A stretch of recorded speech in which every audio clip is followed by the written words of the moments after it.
गई घटे न सरिता नीर, दान दिए धन ना घटे, कह गए संत कबीर। और संतों की वाणी तो गुरुजी ने बोला भी है कि मोर बचन पड़ जाबे फीका, संत बचन पत्थर की लेखा। यानी कि ये इस चीज का प्रमाण है कि संतों की जो वाणी है वो कभी मिथ्या या झूठ नहीं हो सकती। जिस तरह से एक कुएं में पानी भरा होता है और जब तक हम उस कुएं से पानी निकालते रहते हैं, नल से पानी निकालते रहते हैं, वो उतना ही निर्मल होता जाता है, उतना ही शुद्ध होता जाता है। अगर उससे हम पानी निकालना बंद कर दें तो उसमें गंदगी आ जाएगी, अशुद्धियां पैदा हो जाएंगी उसके अंदर। वैसा ही धन का भी है।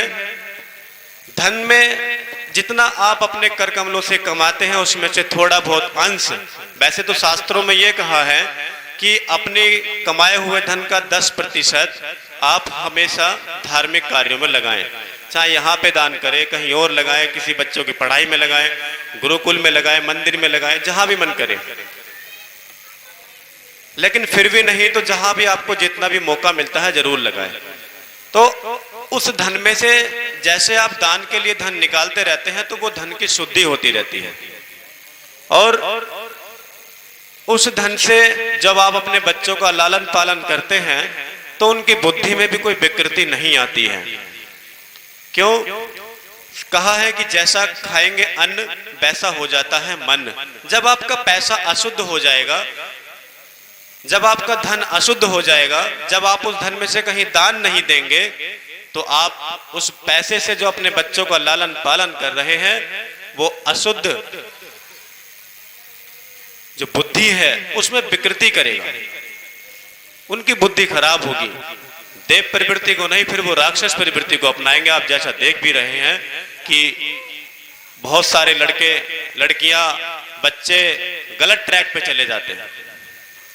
माता पिता कहते हैं कि हमने तो ऐसा कोई कर्म नहीं किया, लेकिन पता नहीं ये हमारे घर में ऐसा कैसा जन्म लेकर के आ गया है। तो ये बहुत सारे शास्त्रीय कारण भी ऐसे होते हैं। इसलिए जब भी आपको मन लगे, जब भी आपको मौका मिले, जितना भी जैसा भी मन करे, दान अवश्य करें। दूसरा, आज कथा को चलते हुए 9वां दिन है और अंतिम दिवस भी है। 9वां और अंतिम दिवस है। मैंने कल भी कहा था कि पूरा गांव चाहे एक साथ सुधरे या ना सुधरे, लेकिन आप जितने भी यहाँ पर बैठे हैं, कथा से 9 दिन की कथा में 1 दिन की सीख जरूर लेकर के जाएं। आप डेली देख रहे हैं, हर दिन की यही कथा आती है कि परमात्मा ने पापियों को मार दिया, भक्त को पार लगा दिया। आप भगवान की भक्ति करके तो देखो, आप मन में परमात्मा को बसा करके तो देखो। मैं पूरे विश्वास के साथ कहता हूं, दुनिया में, पूरी दुनिया में ऐसी कोई समस्या नहीं है जो श्रीमद् भागवत कथा के अंदर उसका सॉल्यूशन नहीं है।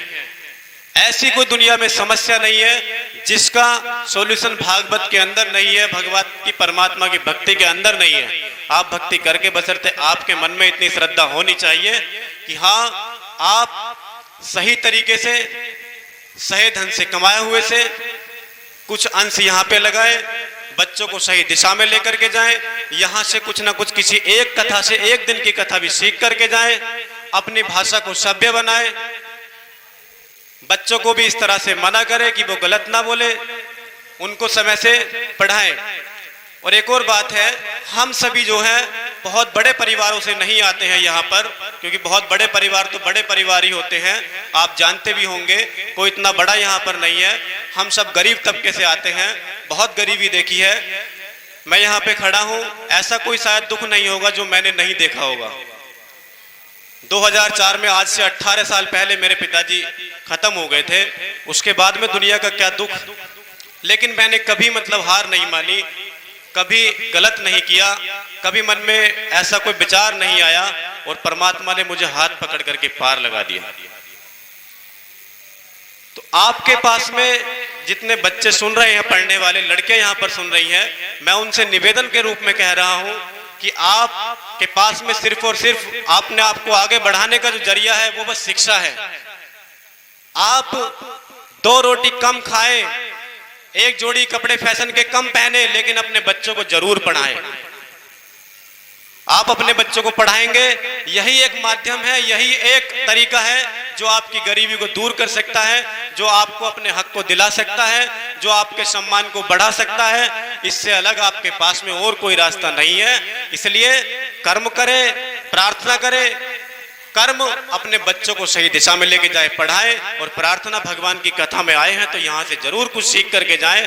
बस मैं यही कहना चाहता हूँ, मैं यही आपसे जो है आशा करता हूँ कि आप यहाँ से जरूर कुछ सीख करके जाए।